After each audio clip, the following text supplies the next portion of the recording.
And he also does some skateboarding. And there's a bylaw on the thing which forbids wheeled vehicles.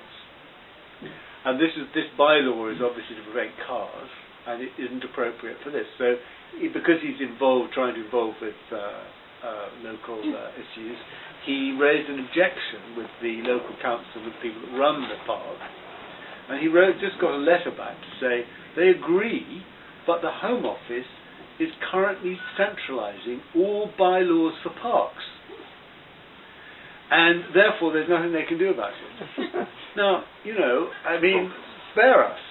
What is the Home Office doing centralising by... But in Germany, or now even in France, and certainly in Spain, this is inconceivable. It's simply inconceivable that this could be happening. So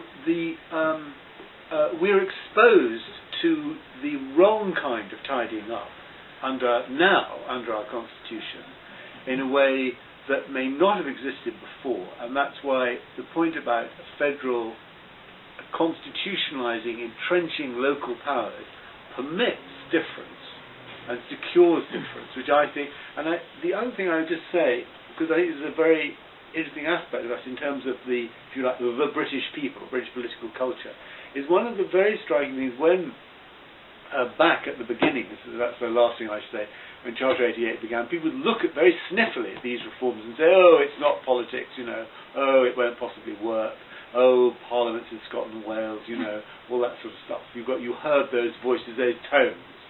And what's been striking is that these reforms, that they were not integrated in a coherent way in the new settlement.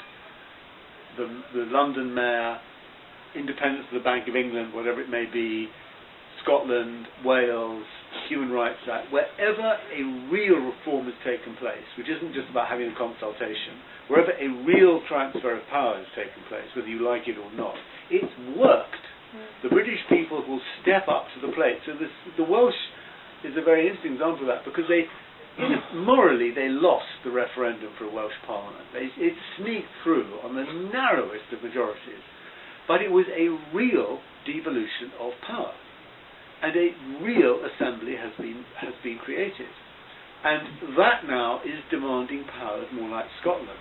And in Wales, there are, whether it's children's education or whatever it may be, or prescription charges, it's different from here, and they know why it's different, because it's small enough and it's effective. If a real decentralisation of power takes place, where people can exercise it for themselves, difference will flourish. Untidiness and experimentation will then develop. And that's what we need. And that experimentation is needed from below, whether it's in park bylaws or whatever it may be. And we are now absolutely exposed to the most hyper-centralising government of any developed democracy in the world. The point you made about the devolution, hiving off, whatever you like, of power to individual schools or hospitals or whatever, of course, the structure that was established in order to do that was a structure which presupposed that the new smaller unit was going to be competing with the other smaller unit down the road. That's the problem, that it's a handing down of power not in a way where a local community has more control, but are structurally organised to exercise that power cooperatively with the next community. It's all done competitively. I was involved in the local struggle over the foundation status of my local hospital, UCH, along the road from here, and in fact it was a complete... everything about it now gives us less influence. Those of us who live in its catchment area have far less say, and where we were able to put our views in, the opposite happened. It's just a travesty of the idea that the foundation hospitals, because they have the imperative to behave in this competitive way. Those of us who could see the advantage of devolution in a cooperative way have just lost out. It's also that in some ways it's a very metropolitan. It doesn't work in London, but you could see potentially how in a big city it can work. If you apply it to where I live, I'm a country boy. I've always lived in small towns, small villages. We have one hospital. there is no other to go to.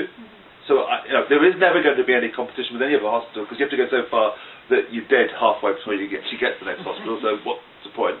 I have one school that's in my village. It's a good school, but I don't have the other options. Choice is a wonderful illusion sometimes, and we have made. I genuinely believe in choice. I'm a pluralist to my core. But actually, sometimes choice is an illusion. When you have one hospital, you have one school, you have one of this, nobody's going to build another school in my village. You'd be bonkers to have to do it. Therefore, I don't have that choice. What I want is control and a way of influencing the school of which my children will go to. And there are many places, if you're in rural Wales, if you're in rural England, if you're in even small cities and towns, you cannot have this, this kind of economist's wet dream, but you can make everything into a market. Fortunately, life isn't a market. Markets are useful, but they're a servant and not a tool. And somehow we've got into a belief that markets are actually the solution to everything. My family is not a market. There are lots of parts of our lives which are not markets, and therefore we need to accept that markets are one way of doing it. And in terms of public institutions, yes, we can learn sometimes from markets, but we can also learn from charities, we can also learn from other things.